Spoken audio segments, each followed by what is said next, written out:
Hi everyone, পূর্বের ভিডিওতে আমরা দেখেছি কিভাবে ইনপুট নিয়ে সেখান থেকে ফিচার সিলেক্ট করে আমরা মডেলকে ট্রেন করে তারপর এরর ক্যালকুলেট করতে পারি। এই ভিডিওতে আমরা দেখব যে কিভাবে আমাদের মডেল অলরেডি ট্রেন করা আছে, এখন একজন ইউজার এখানে ইনপুট দেবে, ইনপুট দেওয়ার পরে আমরা সেই আউটপুটটা দেখব আউটপুট কি হয়। সো সেই কাজটা করার জন্য আমাকে কি করতে হবে, আমরা চলে যাব আমাদের গিটহাব কোডে। এখানে গিয়ে আমরা এই পেন্সিল আইকনটা ক্লিক করব, ক্লিক করে আমরা এডিটেবল করে নিলাম।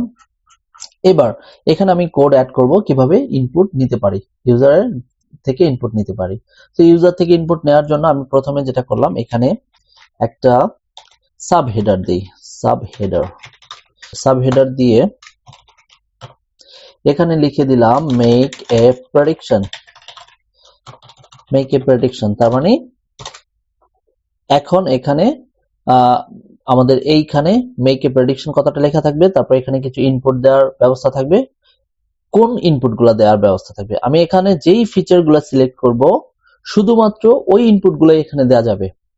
ওই ইনপুটগুলো দেয়া গেলে ওই ইনপুটের উপর ভিত্তি করে ও আমাকে আউটপুট হিসেবে আমাকে এই যে টার্গেট যেটা সেল প্রাইস এটা দেখাবে। আমরা দেখি সেটা কিভাবে করা যায়। সেটা করার জন্য আমরা কি করেছি, এই যে যেইগুলো আমরা সিলেক্ট করেছি এগুলো তো আমরা ফিচার সিলেকশনের মধ্যে রেখেছি। এই যে আমরা ফিচার্স এটার মধ্যে তো রেখেছি কোনগুলোকে আমরা সিলেক্ট করেছি। আমরা ওই টেকনিকটা এখানে অবলম্বন করব যে আমাদের অলরেডি তো ফিচার সিলেক্ট করা আছে, সেটার জন্য আমরা কি করব, for feature in features.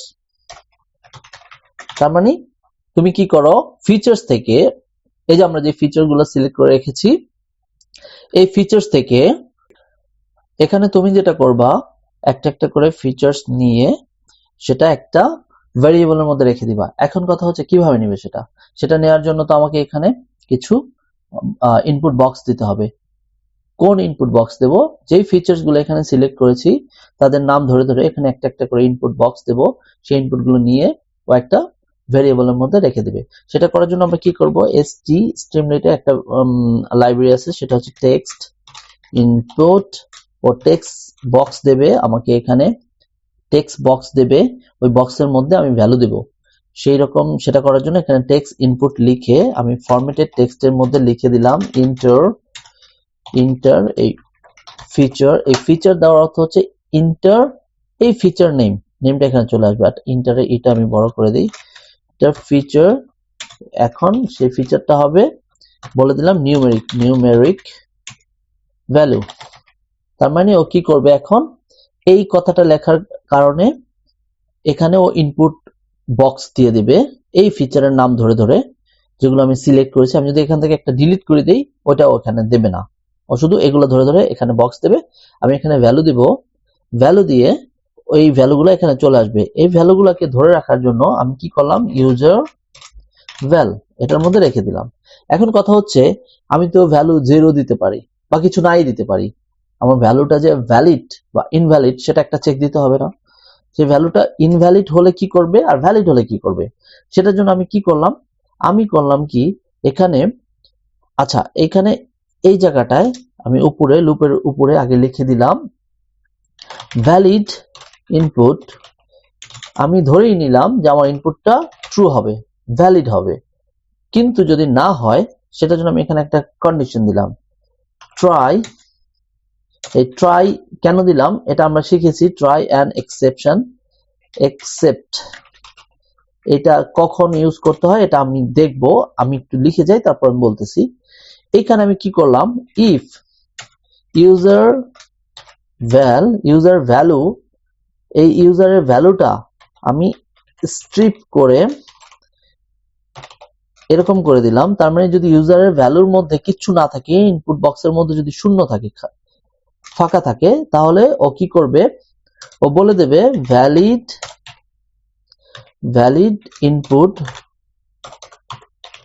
Input equal false. এইটাকে আমি ফলস করে দিলাম, এই যে ভ্যালিড ইনপুটটা এটাকে আমি ফলস করে দিলাম। যদি আমার কোনো একটা ইনপুটের মধ্যে ফাঁকা ভ্যালু থাকে, কোনো কিছু আমি না দিই, তাহলে ফলস করে দেবে। আর যদি সেটা না থাকে, অলরেডি যদি ভ্যালুটা সঠিক থাকে, তাহলে ও কি করবে, এলস। এটার মধ্যে লিখে দিলাম ইনপুট ডেটা, এরকম একটা ভ্যারিয়েবলের মধ্যে আমি লিখে দিলাম ফিচার এই ফিচারটাকে আমি কি করলাম, ফ্লোট করে, যেই আমরা জানি যে আমরা যখন একটা ইনপুট বক্সের মধ্যে ডাটা দেই, যেই ডাটাই দিও স্ট্রিং আকারে নেয়, সেটাকে আমি ফ্লোট নিউমেরিক করে নিলাম। নিউমেরিক করার জন্য ইউজার ভ্যাল এইরকম করে নিলাম। এখন কথা হচ্ছে যে ইনপুট নামক ডাটা, একটা ডাটা লিস্টের মধ্যে ওই ফিচারের নাম ধরে আমি এটা নিলাম। এখন এইটা তো আমি অলরেডি ডিক্লেয়ার করি নাই, এটাকে আমি কি করব, এই যে এই জায়গাটায় উপরে লুপের বাইরে এখানে ইনপুট ডেটা এটা লিখে এটাকে আমি ফাঁকা রেখে দিলাম। তার মানে এখন এটার মধ্যে ও নিয়ে নিয়ে রাখবে। এখন এই যে আমি ট্রাই অ্যান্ড অ্যাকসেপ্ট দিয়েছিলাম, ও এই কাজটা করার চেষ্টা করবে। যদি কোনো কারণে এই কাজটার মধ্যে ভুল হয়, ঠিক মতো না হয়, ও আমাদেরকে একটা এরর দেবে। এররটা কি দেবে, সেই এরর টাইপটা হচ্ছে এরকম, ভ্যালু এরর। এই যে ট্রাই অ্যান্ড অ্যাকসেপ্ট, এটা আমরা পাইথনে শিখেছি। যদি কেউ ভুলে যায় তাহলে আমরা পাইথন লাইব্রেরিতে গিয়ে দেখবো যে ট্রাই অ্যান্ড অ্যাকসেপ্ট কিভাবে কাজ করে, এক্সেপশনটা কিভাবে কাজ করে। এখন এই যে এক্সেপশন দেওয়ার পর কি করবে, ভ্যালিড ইনপুট এটাকে ও ফলস করে দেবে, এটাকে ও ফলস করে দেবে। এখানে আমরা দেখতে পাচ্ছি দুইটা কারণে ও ফলস করতেছে। একটা হচ্ছে যদি এরকম হয় যে কোনো ইনপুট না থাকে তাহলেও ফলস, আর যদি ইনপুট থাকে তাহলেও এখানে ওটাকে কনভার্ট করে, নিউমেরিকে কনভার্ট করে ইনপুট ডাটার মধ্যে রেখে দেবে। অথবা যদি এই ট্রাইটা যদি সঠিকভাবে না হয়, কোনো একটা এরর থাকে বা প্রোগ্রাম ক্র্যাশ করলো, ও তখনও এরর করে ভ্যালিড ইনপুটটাকে ফলস করে দেবো। এখন এই ভ্যালিডটা আমরা কেন নিলাম, এটা দিয়ে আমরা আসলে কি করব দেখি। এটা দিয়ে আমরা কি করব, এটা দিয়ে যেটা করব, আমরা যে একটা প্রেডিক্ট বাটন ক্লিক করব, আমরা একটা প্রেডিক্ট বাটন বানাবো। সেই বাটনটা এখানে আমাদের ইনপুটগুলো দিলে, ইনপুটগুলো দেওয়ার পরে আমি যখন প্রেডিক্ট বাটন ক্লিক করব, ও আমাকে এরর হইলে এরর বলবে, না হলে নাই। এখন আমরা এই পর্যন্ত যা করেছি, দেখি আমাদের এটা কি হইলো। এটার জন্য আমি কন্ট্রোল এস দিলাম, কমিট করে দিলাম। তারপর আমি যদি এখন স্টেটমেন্টে চলে যাই, আমরা দেখবো এখানে অনেকগুলো ইনপুট চলে আসছে, অনেকগুলো ইনপুট দেওয়ার ব্যবস্থা চলে আসছে। কোনগুলো আসছে, আমাদের এই যে ফিচার্স নাম এইগুলোই আসছে। এটা যদি আমি দেখি যে প্রথমটা আসছে, এই যে প্রতিটা নিউমেরিক ভ্যালু ইনপুট দিতে বলছে। আমি যদি এখান থেকে ডিলিট করে দেই, এই যে একটা একটা করে ডিলিট করে দেব। ফর এক্সাম্পল আমি এটা ডিলিট করে দিলাম, এগুলো আমার থাকবে না। এখানে যেটা ডিলিট করবো, আমি একটু ডিলিট কমায় দিলে বোঝা যাবে। আমি এখান থেকে ডিলিট করতে থাকি, একদম 2টা বা 3টাতে নিয়ে যাই, তাহলে স্পষ্ট ক্লিয়ার বোঝা যাবে। আমি এখান থেকে ডিলিট করতেছি একটা একটা করে। এখন অলমোস্ট আমার অনেকখানি কমে গেছে, তারপরে দেখি আর একটু কমায় নেই, তাহলে বুঝতে সুবিধা হবে। সো এখানে আমার অল্প কিছু আমি ফিচার্স ইনপুট আকারে রাখতেছি। ফর এক্সাম্পল আমি এখানে 3টা ফিচার্স রাখলাম, আমাকে 3টা আউটপুট দেখাচ্ছে। এখন যদি আবার আমি এখান থেকে একটা অ্যাড করে দিই, এরিয়া, এটা অ্যাড করে দিলাম, ও আবার অ্যাড করে নিয়েছে। এই যে আমি যেটাকে অ্যাড করব, ইয়ার বিল্ড এটা দিয়ে দিলে এই যে ইয়ার বিল্ড ও অ্যাড করে নিয়েছে। তার মানে আমি চাইলে এখান থেকে ফিচার্স ইনপুট বাড়ায় নিতে পারি, কমায় নিতে পারি।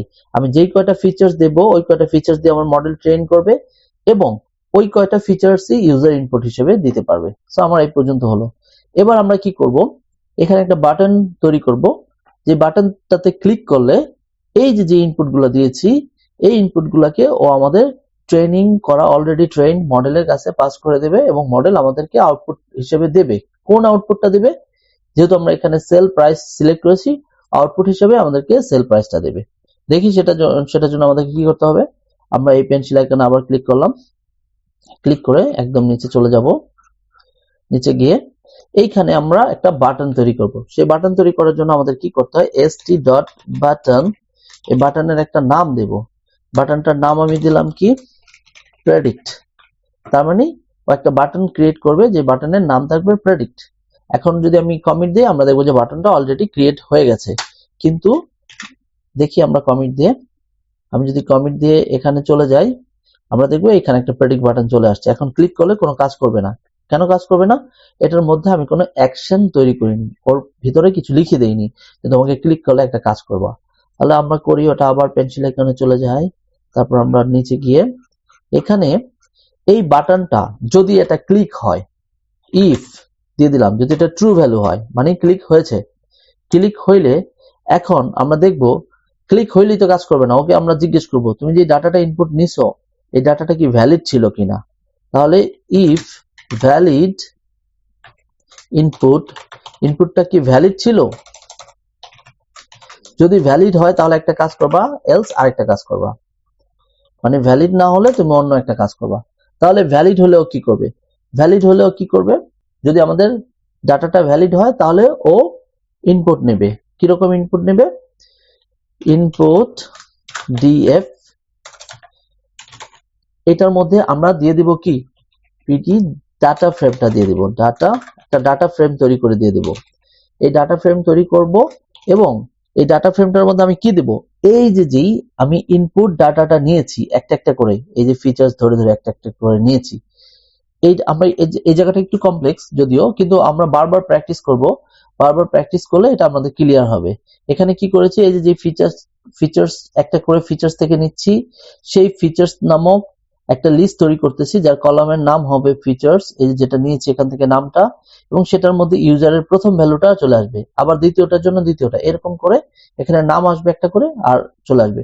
এই পুরোটা যদি এখন আমি ডাটা ফ্রেমের মধ্যে দিয়ে দিই, ডাটা ফ্রেম ও একটা ডাটা ফ্রেম তৈরি করে নেবে। সেটার জন্য আমি কি করব, এখানে ইনপুট ডাটা এই কথাটা দিয়ে দেব, তাহলে ও তৈরি করে ফেলবে ডাটা ফ্রেমটাকে। এখন ডাটা ফ্রেম তো তৈরি হলো। আমরা জানি কি, একটা মডেলকে আমরা ট্রেন করানোর সময় ডাটাটাকে ট্রান্সফর্ম করে নিয়েছি। এই যে আমরা যদি একটু উপরে যাই, আমরা দেখব এখানে ট্রান্সফর্ম মানে স্কেল করে নিয়েছি। কেন? ভ্যালুটাকে ছোট করে নিয়েছি, ছোট রেঞ্জের মধ্যে। এখন আমরা যে ইনপুটটা দেব, সেই ইনপুটটাও তো আমাদের যে কোনো ভ্যালু হইতে পারে, সেটাকেও তো আমাদেরকে স্কেল করতে হবে। সেটা করার জন্য এখানে আমরা কি করব, এখানে ইনপুট স্কেলড নামক একটা ভেরিয়েবলের মধ্যে এখানে লিখবো স্কেলার। আমাদের স্কেলার অলরেডি ক্রিয়েট করা আছে, ট্রান্সফর্ম, ও ট্রান্সফর্ম করবে কি, আমাদের ইনপুট ডাটা ফ্রেমটাকে। এই যে ইনপুট ডাটা ফ্রেম, এটাকে আমরা স্কেল করে নিলাম। এই স্কেলারটা ইউজ করলাম, এটা আমাদের অলরেডি স্কেলার ক্রিয়েট করা আছে, আমরা এটাকেই ইউজ করব। কারণ কি, তাহলে আমাদের মডেল বায়াসড হবে না। আমরা অলরেডি যে স্কেলারটা তৈরি করেছি, স্কেলার স্পেলিংটা হবে স্কেলার, এটাকে আমরা ইউজ করব। এখন আমরা এখানে যেটা করব, প্রেডিক্ট করব। প্রেডিক্ট করার জন্য আমাদের কি করতে হবে, মডেল ডট প্রেডিক্ট। এই প্রেডিক্টের মধ্যে আমরা দিয়ে দেব ইনপুট স্কেলড। এই যে ইনপুট স্কেল করে আমরা রাখলাম। এই ডাটাটাকে দিলে মডেল কি করবে, আমাদেরকে প্রেডিক্ট করে দেবে। প্রেডিক্ট করে ও আমাদেরকে সেল প্রাইসটাকে আউটপুট হিসেবে দেবে। আমরা যা প্রেডিক্ট করেছি সেই প্রেডিক্ট অনুযায়ী মডেল যে ট্রেন করেছে, মডেল ওর নলেজ ব্যবহার করে এটা এই ইনপুট ডাটার জন্য, আমরা যে ইনপুট ডাটাটা এখানে দেব, এই ইনপুট ডাটার জন্য আসলে আউটপুটটা কি হওয়া দরকার, সেই আউটপুটটা ও এখানে জেনারেট করবে। সেই আউটপুটটা, এটা সম্পূর্ণ আমাদের এই ইনপুটের উপর ভিত্তি করে, আর মডেলকে যে আমরা ট্রেন করেছি, মডেল তার নলেজ ব্যবহার করে নতুন একটা ভ্যালু দেবে, যেটা কাছাকাছি, সঠিকের কাছাকাছি হওয়া উচিত। এখন এই যে প্রেডিক্টটা যে করলাম, এটা তো আমাকে একটা ভ্যারিয়েবলের মধ্যে রাখতে হবে। প্রেডিকশন নামক একটা ভ্যারিয়েবলের মধ্যে আমি রেখে দিলাম। এবার এটাকে আমি আউটপুট হিসেবে দিয়ে দিলাম কি, এসটি সাকসেস। এই এসটি সাকসেসের মধ্যে আমি এখানে একটা ফরম্যাটেড স্ট্রিং দিয়ে এখানে লিখে দিলাম প্রেডিক্টেড। এই প্রেডিক্টেড এর মধ্যে আমি টার্গেট আমাদের কি হওয়া দরকার, সেই টার্গেট কথাটা লিখে, আমি এখানে একটু ভুল করেছি, টার্গেট যে সেল প্রাইসটা, এইখানে আমি টার্গেট ভেরিয়েবলটা কেন দিলাম, কারণ আমাদের টার্গেটটা তো আমরা সেল প্রাইস সিলেক্ট না করে অন্যটাও সিলেক্ট করতে পারি। আমরা যাই সিলেক্ট করব ও এখানে ওইটাকে দেখাবে, দেখায় তারপর ওর ভ্যালুটাকে আমরা কত পেয়েছি সেটার জন্য এখানে আমরা দিয়ে দেব প্রেডিকশন। এই প্রেডিকশন দিয়ে, প্রেডিকশন এখানে আসলে দুইটা ভ্যালু নেয়। ও একটা ভ্যালু নেয় হচ্ছে ওর প্রেডিকশনটা এবং সাথে এররটা। সো যেহেতু দুইটা ভ্যালু নেয়, জিরোতম ভ্যালুটা, আমরা এটা লিনিয়ার রিগ্রেশনে শিখেছিলাম, জিরোতম ভ্যালুটা হচ্ছে আমাদের রিয়েল ভ্যালু, ও কত প্রেডিক্ট করে পেয়েছে। এই ভ্যালুটা নেওয়ার পরে এটাকে আমি বলে দিলাম যে তুমি দশমিকের পরে দুইটা সংখ্যা দেখাবে, এই জন্য এই কথাটা লিখতে হয় 2f, এটা লিখে দিলাম। এটা হচ্ছে যদি আমার ইনপুটটা ভ্যালিড হয়। আর যদি ইনপুটটা ভ্যালিড না হয়, সেই ক্ষেত্রে একটা এরর মেসেজ দেবে, st.error। এটার মধ্যে আমি লিখে দিলাম please enter valid input, valid numeric input, এরকম দিয়ে দিলাম numeric values for all features before prediction or before predicting এরকম লিখে দিলাম। এখন যদি আমার সবকিছু ঠিকঠাক থাকে তাহলে আমি যদি কমিট করি আমি দেখবো যে এখানে আমার প্রেডিকশন বাটন কাজ করতেছে আর এখানে আমি কিছু ভ্যালু দেব কাজ করবে। আর যদি আমি কোনো ভ্যালু না দেই, আমি যদি উল্টাপাল্টা ভ্যালু দেই বা ফাঁকা রাখি তাহলে আমাকে মেসেজ দেবে। আমি এবার কমিট করে দিই। কমিট করার জন্য কন্ট্রোল এস, তারপর কমিট করে দিলাম, অথবা উপরে যে কমিট লেখা থাকে ওইটাতে ক্লিক করলে হবে। এবার যদি আমি চলে যাই আমরা দেখব এখানে আমি কিছু ভ্যালু দেব। আমি যে কোনো একটা ভ্যালু দিই, এখানে আমি সবগুলোতে 1 দিয়ে গেলাম আর একটাতে কিছু দিলাম না। আমাকে স্বাভাবিক কারণে একটা এরর মেসেজ দেওয়ার কথা, দেখি কি দেয়। ক্লিক করলে হ্যাঁ, ও বলতেছে please enter valid numeric values for all features before predicting.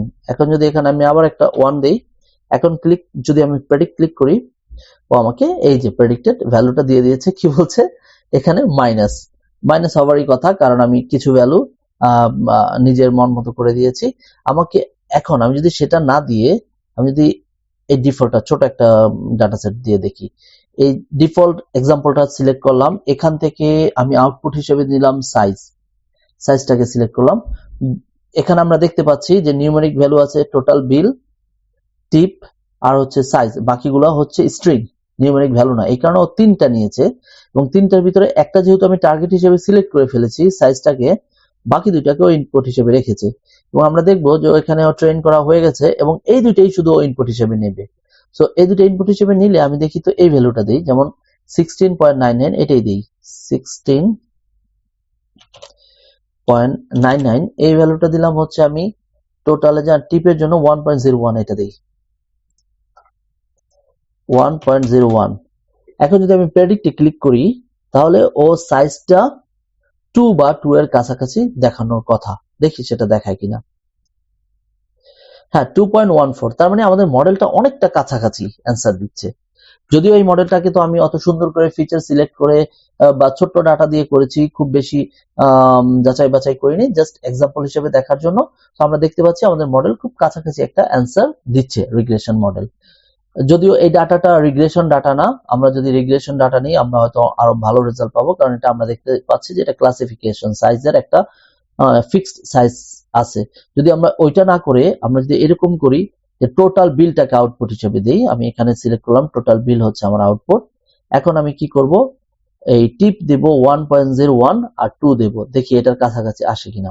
So আমি 1.01 অলরেডি সিলেক্ট করা আছে আর এটাকে আমি যদি 2 দিয়ে দেই তাহলে প্রেডিকশন যদি খুব ভালো হয়, মডেলটা যদি খুব ভালো হয় তাহলে রেজাল্টটা 16.99 এর কাছাকাছি হওয়ার কথা। দেখি 12.13 আসছে, খুব বেশি ভালো আসে নাই। হয়তো এই ডাটাটা খুব ছোট ডাটা, আমরা বড় ডাটা নিলে আমাদের মডেল আরো ভালো কাজ করবে। সো আমরা এখানে শিখলাম যে একটা কমপ্লিট মডেল লিনিয়ার রিগ্রেশন, আমরা ইনপুট দিতে পারতেছি এবং ইনপুট থেকে আমরা ফিচার সিলেক্ট করতে পারতেছি। ফিচার সিলেক্ট করে এখানে আমাদের মডেল ট্রেন হয়ে যাচ্ছে অটোমেটিক। তারপর আমরা অ্যাজ এ ইউজার, যে কোনো ইউজার মডেল ট্রেনের পরে আমরা যে কোনো ডাটা এখানে ইনপুট দিলে নতুন কোনো আনসিন ডাটা, যে ডাটাটা আমরা আগে কখনো দেখি নাই, ডাটা ইনপুট দিয়ে প্রেডিকশন ক্লিক করলে ও আমাদেরকে প্রেডিক্ট ভ্যালু দিয়ে দিচ্ছে। সো আমাদের একটা কমপ্লিট প্রোডাক্ট হয়ে গেল এখন লিনিয়ার রিগ্রেশনের। সো এটা আমরা যে কোনো ডাটা আমরা ইনপুট হিসেবে দিয়ে আমরা আমাদের মডেলকে ট্রেন করতে পারি এবং এই মডেলটা, এই অ্যাপ্লিকেশনটা এখন সেল করার মতো হয়ে গেল, যে আমরা কোনো একটা কোম্পানির কাছে সেল করতে পারবো এবং সে চাইলে যে কোনো ডাটা দিয়ে তাদের মডেলকে ট্রেন করে দেখতে পারবে। So congratulation for completing the full application. So আমরা পরবর্তীতে আরো অনেক প্রজেক্ট দেখবো, অনেক অ্যাপ্লিকেশন দেখবো। সো এই ভিডিওটা এই পর্যন্তই, দেখা হবে পরবর্তী ভিডিও।